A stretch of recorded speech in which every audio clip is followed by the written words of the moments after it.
Breaking news, criminal charges will not be filed against an off-duty LAPD officer involved in a confrontation with an Orange County teen. The decision was announced just minutes ago. CBS 2's Jasmine Viel is live in Santa Ana, where the news conference just wrapped up. Jasmine.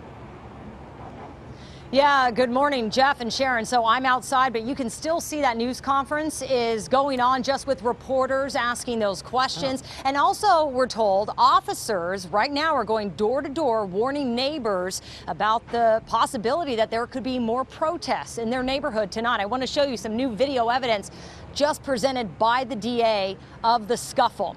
You're going to see Officer Kevin Ferguson in the plaid shirt wrestling with that teen up until the moments that the officer fired his gun. The DA had harsh words for the officer's actions that day last February, but explained why he is off the hook for what happened, because they cannot prove beyond a reasonable doubt that he committed a crime. What Mr. Ferguson did was unwise, was immature. There's no question about that.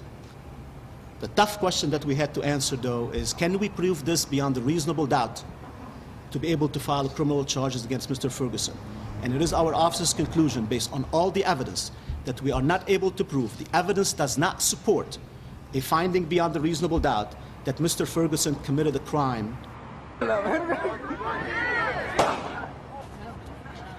And right there, more cell phone video there of the confrontation last February that investigators used to reach this conclusion. It shows off-duty Officer Ferguson firing that gun into the ground after being punched and pushed over a hedge by a group of teens who were trying to free his grip on then 13-year-old Christian Dorsch. The DA concluded the officer was defending himself. And earlier in the video, Ferguson can be seen holding onto the boy's arm and hoodie after he apparently thought the teen had said, "I'm going to shoot you." This all escalated from an ongoing issue of teens crossing Ferguson's lawn on the way to and from school. And the next night, look at what happened. You had hundreds of angry protesters who swarmed that neighborhood, calling for the officer to be arrested.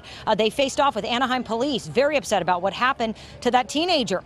Well, when protesters found out where the officer lived, they damaged his car, the yard, vandalized his house, broke a window.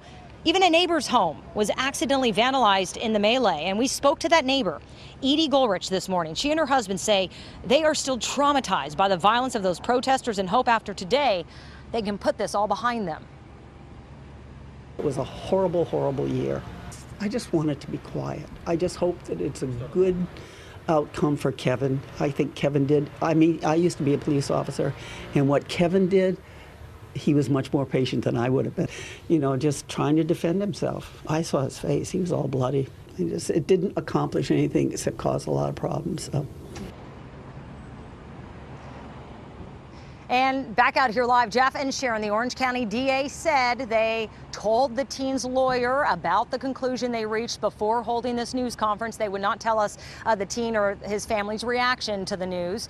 And they called the situation, of course, unfortunate, even went as far to say the kids weren't necessarily doing anything wrong at first.